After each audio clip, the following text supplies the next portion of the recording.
Hi, this is John Bonds, and you're listening to Kop On.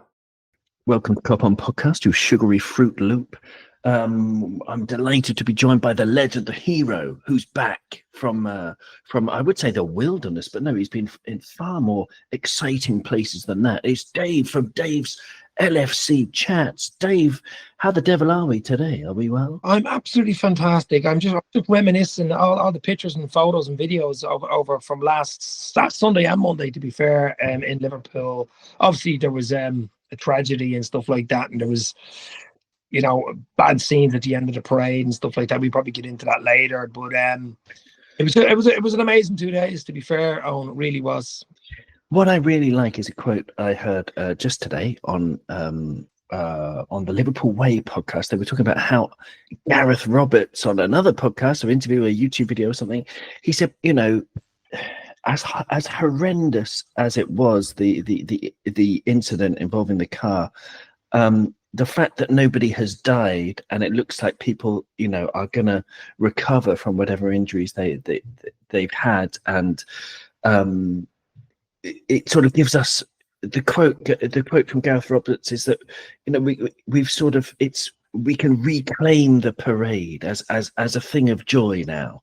I really like that, but there's still going to be lots of mental issues, things going on, because it's an extremely traumatic event. Even watching it from afar, I mean, I put my phone down for a few hours, and then I just found out a few hours later. It was absolutely horrendous. Obviously, everybody was in shock, but to be there, wow, you were right there, Dave. What was your experience of it? The story, actually, I flew over to Liverpool on the Sunday morning, to get the atmosphere built up for the Anfield, the match against the trophy lift, of course, against Palace. So I hadn't got a ticket. I literally went over, was staying the Sunday night into Monday, leaving late Monday so I could get the parade. So I had it planned in my head what I was doing, what I was going. That Sunday was ridiculous. It was like Canaries. It was about 40 degrees. It was hot. It was stifling hot that Sunday. We're walking around Anfield. I've seen some of the videos, the fellas with the pyro outside Anfield, the people that couldn't get into the ground, hadn't got a ticket. I actually have something to say here. I actually was a bit disappointed with Liverpool.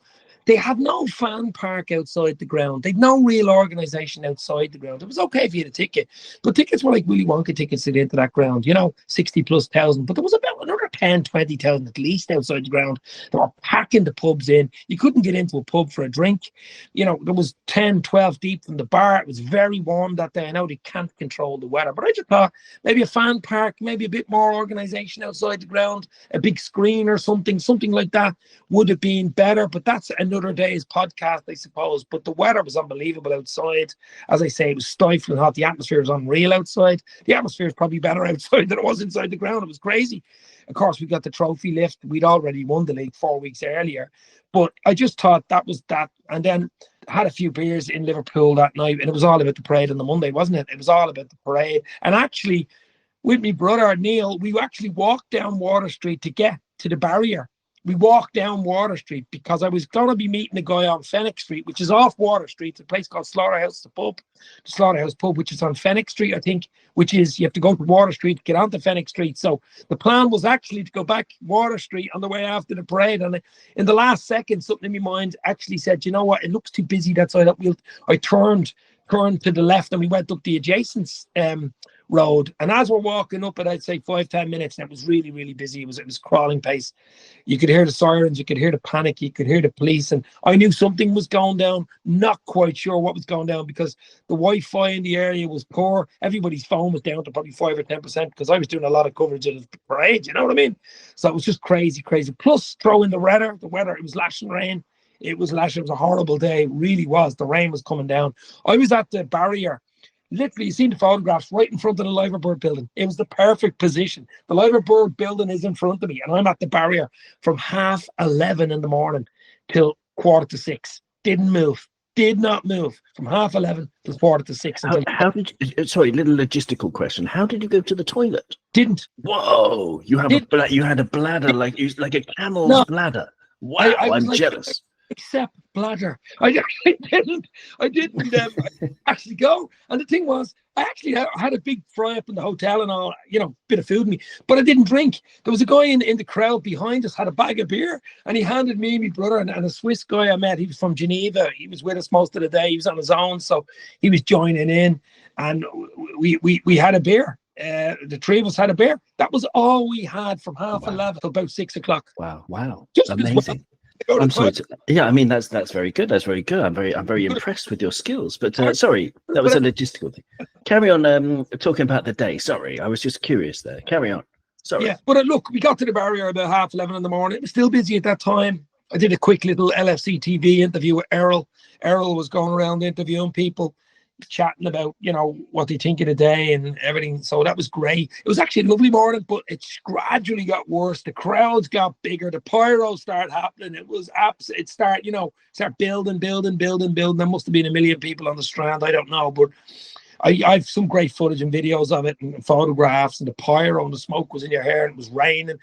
Like literally 6 hours standing there, all the pyro, all the rain, all the coldness, lack of food, lack of drink, lack of sleep, standing for 6 hours basically. There's no seats at the barrier because you're afraid to lose that vantage point. It was down to about, 2 minutes, maybe 120, 130 seconds from the police at the front to the police at the back with the two buses. The staff on the first one and the second with all the players. Virgil on the back of the bus with the trophy. But it was worth it. I mean, it was one of those to say I was there type of thing. I was there and have the photos to prove it. Obviously, what happened a few minutes later after the end was tragic. As you said earlier, luckily, and it was a miracle, nobody was killed or really badly hurt. There was a few people hurt badly, but it looks like they'll be okay.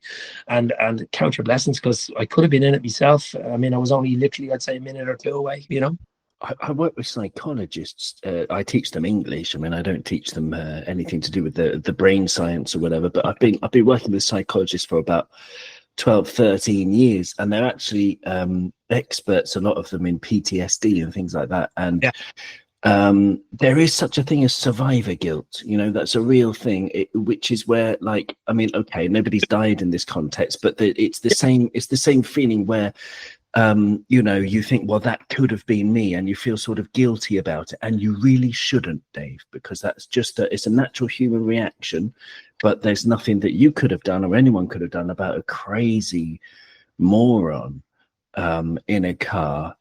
But thank you so much for sharing that. I mean, it's just horrendous, the whole juxtaposition of so much joy. I've heard so many fans say what a celebration it was over those 2 days, and it was one of the best parties ever, and then just all of a sudden ruined by that. Is real, isn't it? The contrast is real. You've got such a high and basically a cliff of such a low on the far side straight after it. Literally as Van Dijk at the back of the bus, as you've seen in the pictures, there's only a few cop cars at the back and a few stewards, but that's the end. That's basically the end of the parade. It's driving away. As it's driving away, no one's hanging around, because remember, it's been raining for about 4 or 5 hours incessantly. It is raining. People want to get in. Do you want to get into a bar? Probably have a beer, dry off, you want to have something to eat. What me and my brother were not prepared. We were there 6 hours without food, drink anything. We'd 1 can each. That was it, of beer. But as you said, probably was a good idea that we weren't drinking. We could have put out a few pyros ourselves, but you know what I mean.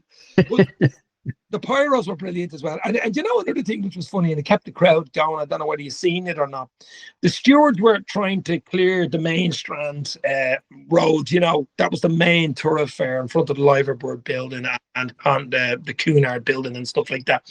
But there was kids jumping over the barrier, and someone had a ball. There were 2 or 3 footballs, and he kept kicking them out of the crowd onto the Strand. And there were 2 or 3, 4, maybe 5 young lads, I don't know, maybe 10, 12, up to 13, 14, kicking the ball, going by the stewards, nutmegging the stewards. The crowds were laughing. They were we needed something for the 2 or 3 hours, because we knew they were 5:30, 5:45 before they'd even get us. I was talking about 3, 3:30, and the kids were at the balls. They were kicking them into the crowd. They'd come back out of the crowd, and then the pyros were being lit, and it was unreal. To be, I've never seen. I've been on a lot of St. Paddy's Day parades. This was just something, a different level, and apparently it was even more than the one back in the Champions League one back in 2019. Yeah, 1.5 was the estimate. Yeah, 1.5 million people compared to around about 900,000 back in 2019. So yeah, I mean, absolutely phenomenal to be there, Dave. I mean, well done for being there, and thank you for sharing your stuff. If anyone's curious to look at some of Dave's footage, he's put some up on YouTube, and you also sent some stuff in our little Kop On WhatsApp chat. So thank you very much for that, Dave. Absolutely brilliant stuff. But let's focus on the positives. The main one being that no one's died miraculously, which is incredible. And let's talk about the footy. Let's go back to the footy because we made a signing yesterday, Dave. Frimpong, out of 10, how excited are you and why? Do you know what? It was sort of a slow burn of this. We all sort of had an idea. We signed. He wasn't signed. He'd already signed a week ago or something like this, and we were all waiting for it. And I'm really excited with this one, to be honest with you. Actually, out of all of them, believe it or not, because his age, his profile, he's very, very fast. This guy is fast. The price, 35 million euro. I mean, that's a snip. That is an absolute snip for Dutch international. 12 caps, a goal. He can score goals. He scores a lot of goals for a guy that's up and down the wing. He's a defender, but he's probably a wing back, really, and when you look at him. But I'm really excited about it. I'd give this an 8 out of 10. I mean, this has a potential to be more. Because, you know, he's played for Bayer Leverkusen. He's won the league with them. He's been unbelievable with them. Played for Celtic. He's born in Amsterdam, but he spent a lot of time in England. He's a bit of an English accent, hasn't he? So, I mean, he was in the Man City Youths and played for Celtic and stuff like that. And so this guy, do you know what this guy reminds me of? He's a bit of Robbo about him. He's a bit of mischief about him. A bit of a messer. Bit of a mess. I like it. Mm-hmm. Yes, he's got that bit of cheekiness, if you want to call it that. Confidence, ego, whatever you want to call it. You don't want too much ego. But I think he's got the right mix. And I think if he puts his head down, gets ready to rock, and I think Slot being a manager as well. Look, Slot's like Professor X with the bald head if you follow superheroes. And you've got the four, the Dutch fantastic four, Van Dijk, Gakpo, Gravenberch, now Frimpong. You've got superheroes on the pitch, and I'm really excited. It's the fabulous five if you include Arne. Yeah, absolutely. X, he's Professor X. That's right. I see. Yeah, excuse me. I haven't actually seen any of those films, but I did read the comics many years ago. In terms of position change, I'm just going to show you something on screen, which would mean absolutely nothing to our audio listeners. But it's from ESPN, and it's Frimpong's heat map at Leverkusen, and very similar to Trent, but definitely more attacking. The main attacking thing between Frimpong and Alexander-Arnold, as I switch between them on the screen, is basically here, where basically, well, it's here, that means nothing to audio listeners. Basically, in the attacking areas, Trent's heat map dwindles out on the edge of the 18-yard box, which is sort of as far up as he was allowed to go. Whereas Frimpong gets into the box and level with the 6-yard box a heck of a lot. And I think, Dave, this signals a change. I don't think we're going to ask him to play deeper because I don't think that's his game. The Anfield Rap did an excellent video reaction to him signing, talking about the evolution of our right-back position. It wouldn't surprise me at all if he's not even a right-back. If he's... Today, I was listening to... Who was I listening to? A podcast on the way, actually, just before this, and he was talking about his heat map actually is very similar to Salah's. You look at Salah's heat map, he's actually a lot more forward than he is in defensive situations. He's basically a wing back. And I know modern game football, fullbacks are wing backs and all that type of thing, but he really does get forward. He's in those forward positions, hugs the touchline a lot more. And to be honest, I wouldn't even be surprised if we bring in a fullback ahead of him and maybe have him as cover even for Salah.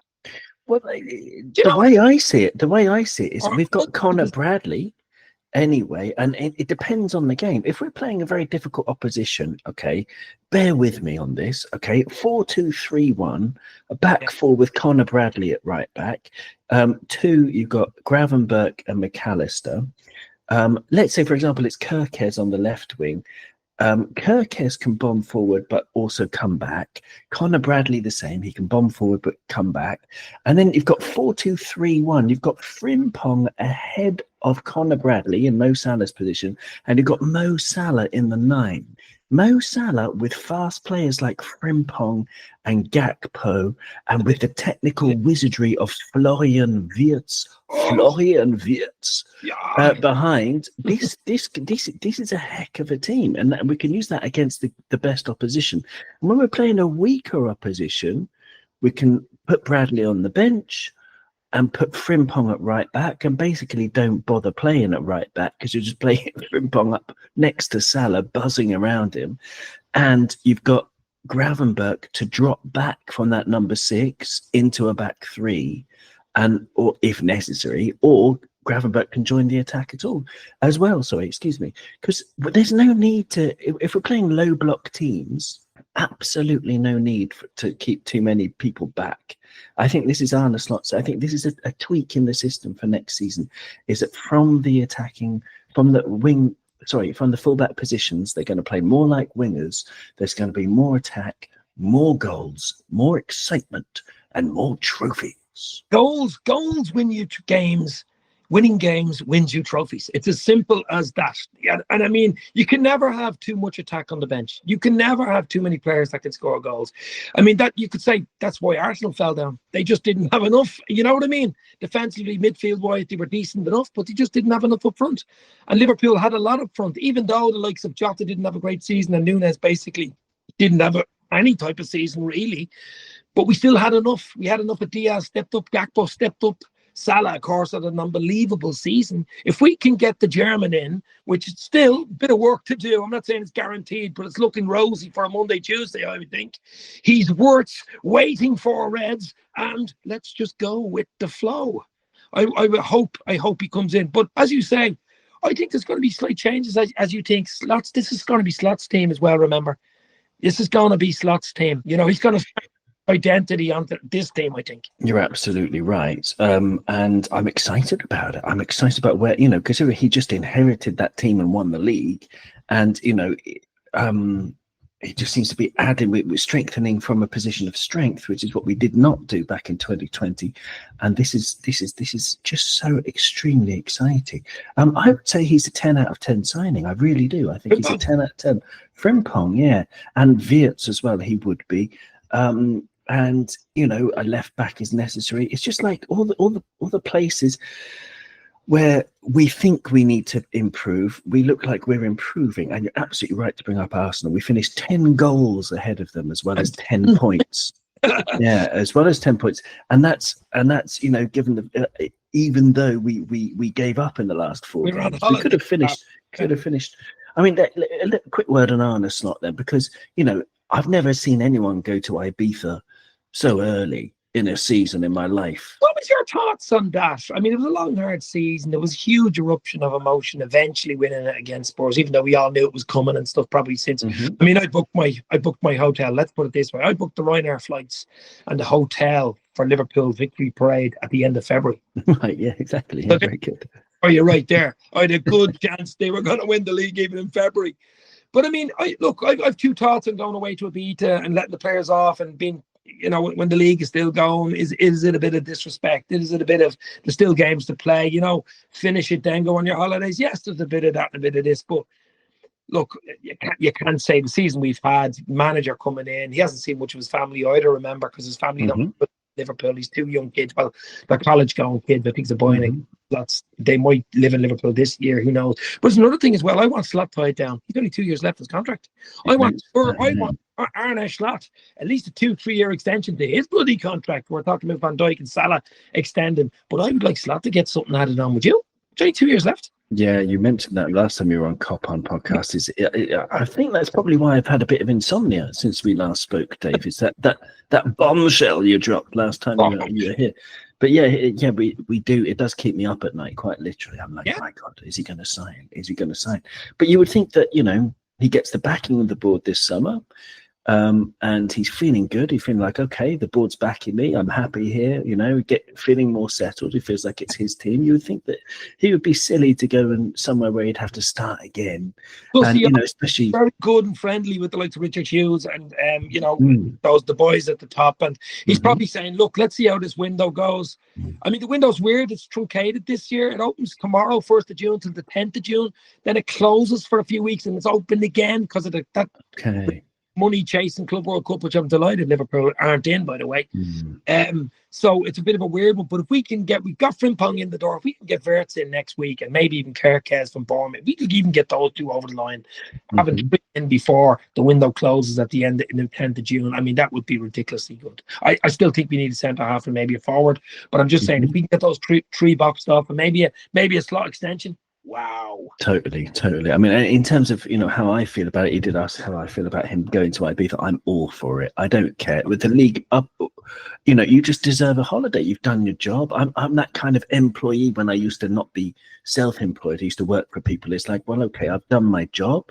I'm not going to stay extra until 6:30 when I'm supposed to finish at 5 just to get bonus points with the bosses in the hierarchy to try and, get up the next rung of the ladder. No balls to that. I've done my job. I've done it efficiently. I've done it as well as I possibly can. I'm going to the pub. So, and I'm... Historically, a lot of teams do drop off. I think it's a mentality thing. We've done the pressure's so big to get over the line, if you know what I mean.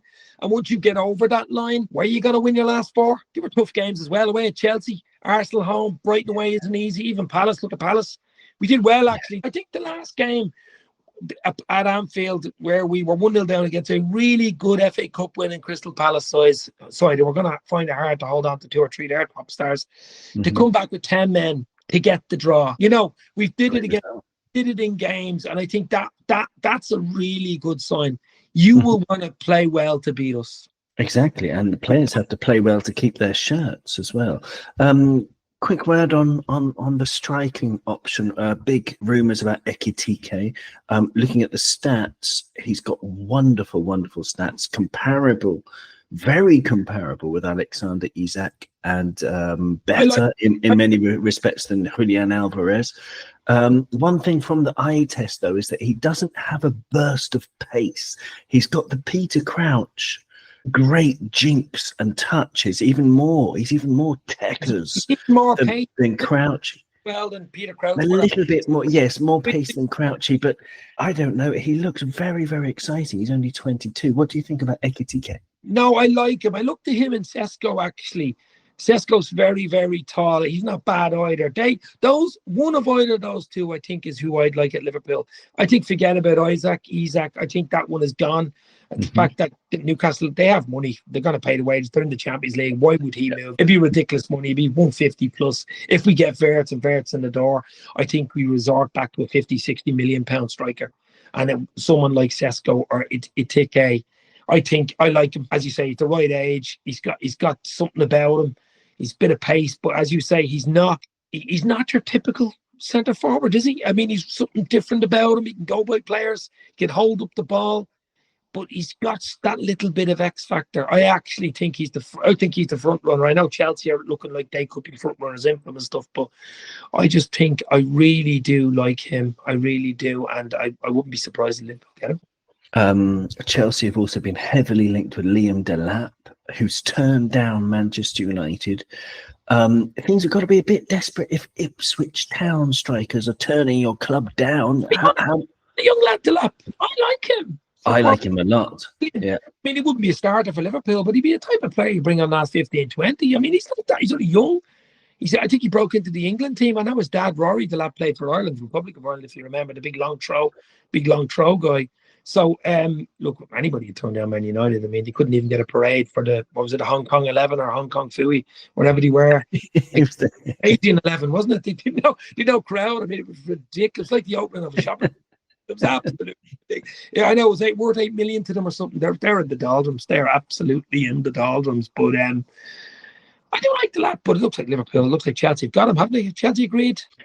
The last I heard is that he was on the verge. I haven't actually seen if he's agreed or not. But presumably, if getting Delap over the line would mean that Liverpool remain a very attractive proposition for a number 9. So yeah, I'd rather have Ekitike than Delap in terms of just having that French flair. That je ne sais quoi. What's your thoughts on the likes of obviously Nunes? We think is going to go either to Spain or to Saudi. Jota possibility. No injuries have really killed him in the last season, especially. Can you see both going, Nunes and Jota? I hate to say it, but I think we can do better on both. I think we can if we get good money for them. I mean, let's say Darwin, even he could fetch 60 million plus, even and Jota. I mean, the top of the market, I'd pay is like 40, 35, something similar to Frimpong for the very fact the injuries.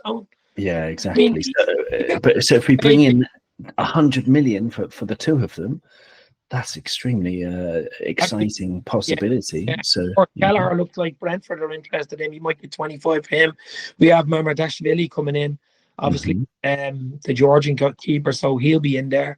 I still think we need a centre half on, even if Kanate is here left in his contract. I know PSG are sniffing around, but I still think, Gomez, you can't rely on injuries. If Gomez stayed fit, he would solve a lot of problems for us at fullback and centre half. He really would. Fact is, we don't know if he can stay fit. Exactly. Yeah, we need to an upgrade on Kwanzaa as a third choice for me. Gomez is fourth choice. Kwanzaa could go. Yeah, I would send him out on loan. Yeah, I think there'd be more outs than ins. I think he could get 5 or 6 going, maybe 4 in. I don't think he'll match a 6 for 6. I think he wants it quite easy. I know Pep's giving out about having too many players, but they probably have twice the amount of players as Liverpool. Actually, Pep Linders, what's your thoughts on that going to City? Oh man, annoying. I would be annoyed if I was worried about his talent. I mean, our friend Jamie in the Kop On chat likened him to sort of Dutch Brendan Rodgers. I'm not sure if that's harsh or not. I find him to be just a little bit dim in terms of his decision making and his tactics and his transfer choices and all the things that you could see when he was an out and out manager, and interviews with him. I likened him to an excitable and very lovable puppy, in that you don't want to leave some leather shoes lying around because he might eat them, even though he's nice to have around. So I don't know. I'm not worried. Go on. He's barking. Yes, exactly. So between the book as well, I don't know. Bite, yeah. But look, I'm not worried about the fact that he's there with Pep, and both names are Pep, by the way, and all that type of thing. I'm not worried about the fact he's going to City, the rivalry with Klopp, when he was with Klopp and Liverpool and City, and there was the big rivalry and stuff like that. But look, I was just wanting an opinion. I couldn't really care less, to be fair. Once we get slot tied down, what we get, maybe Dirk Kuyt comes in for Johnny Hedging is gone to the new Ajax coach. I don't think Slot could stand in his way. I mean, the Ajax job is a big job. Let's be real. But he's been brilliant. We will miss your man Johnny in the background working away. He took over the team when the question Slot was taken off. I think Dirk Kuyt's one of the favourite front runners, ex-striker, of course. Dutchman, we'll see. Yeah, that would be lovely to see Dirk back. I'm not sure what Johnny Heitinga did compared to any of the other coaches and in the backroom stuff. I don't know exactly what their roles are or how good they were and how respected they were, etc., etc., etc. But good luck to Johnny Heitinga. And thank you very much, Dave. Do you have to finish now? It's 3:30 in my time, 2:30 your time. Yeah, maybe another 5 months. Another 5 minutes. Oh, go on then.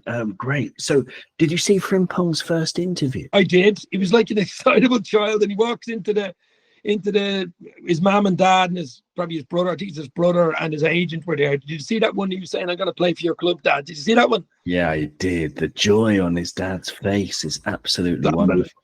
That was brilliant, yeah. And he was saying, "Do you remember we used to watch LFC TV? Did you catch that?" That's right. Yeah, I did. Yeah, he said that to his brother Arne. Yeah, that's right. He seems like you said, he's cheeky, but he's got the great mentality. Because what I'm interested in how many times, like I want like word clouds of interviews, right, where you can have the amount of times that each word is repeated. And for me, there's a weird thing in football where the 100%, 100%. Exactly. But the more you talk about winning, the more you win. And Frimpong and Slots, both of them, every interview they do, pretty much, they're talking about winning. They actually use the words winning a lot. And you go back and you watch that, and trophies and things like that. He's here to win trophies. Yeah. And he's so exciting. Like I say, I think it's a 10 out of 10 signing, because that mentality of, like, he's not used to winning leagues. He's used to winning doubles and trebles and all kinds of stuff. He said he must have won trebles. And then he said, I'm used to winning trebles.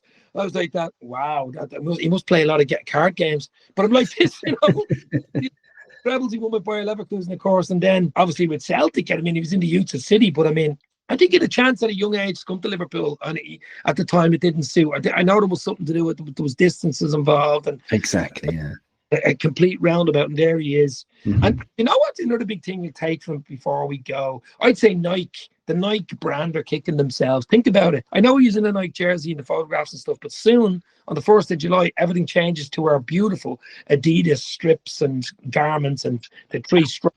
But for them, especially Wirtz, who's an Adidas icon, German international wonder kid, if he comes in, say, next week, it's all Adidas. They will not, Nike won't get any of this. You know what I mean? It'll all be Adidas. And Liverpool will have the gold badge on the shoulder for next season in an Adidas strip. Absolutely. They were pretty useless. They missed the mark so much with their kit designs and all that stuff. And Adidas are gonna show them how it's done. Last question then: if you were to get one name on the back of your shirt for next season's strip, who would it be? Slot. Excellent. Slot number 0. Slot. Excellent. The bald icon. Yeah. No. And look, he's been unbelievable. I don't want to downplay him. Okay, it was mainly Slot or Klopp's team and stuff like that, but it's not that. It's the tweaks. It's his interviews. I don't know if you see his interviews, his posts, his press conferences after, before the game. He's intelligent, says the right thing, even throws in the odd course. He's like the guy next door. I'd say it'd be great to have a beer with. Dutch people are usually like that. It'd be great to have a beer with. But he's been absolutely brilliant. As I say, I'm a little worried. He only has 2 years left on his contract. I'd love a 2-year extension on top of that 2 years, and maybe we'll see it. I'd like to see it before they start the season. But I mean, if he gets the players in, players he wants, the likes of Wirtz, the likes of Kirkes, maybe a Ekitike, someone like that. If he surely they'll back him. They've seen what he's done with basically a team that was handed to him, exception for Chiesa, who didn't really. He'd probably be on his way out too. Look at his celebrations. I mean, John W. Henry was on the bus with Linda Paluzzi. They were on the bus. He was there having a cigar and his can of beer. He's had the pyro. He should be, this is ridiculous. I want the same again next year. I want something similar next year. Big trophy, a league or a Champions League or both or whatever. Get the players in. Have a nice rest in the summer. We do play Palace again in the Community Shield, of course, at Wembley. It's all go. Get behind the team. Exciting times ahead. Yes, indeed. And what a lovely place to leave it. And thank you so much, Dave, for being such a wonderful guest. Subscribe, listener, dear sweet listener, to Dave's LFC Chats on YouTube, and we'll see you soon. Thank you so much for listening. You'll never walk alone. Cheers, guys. Take care.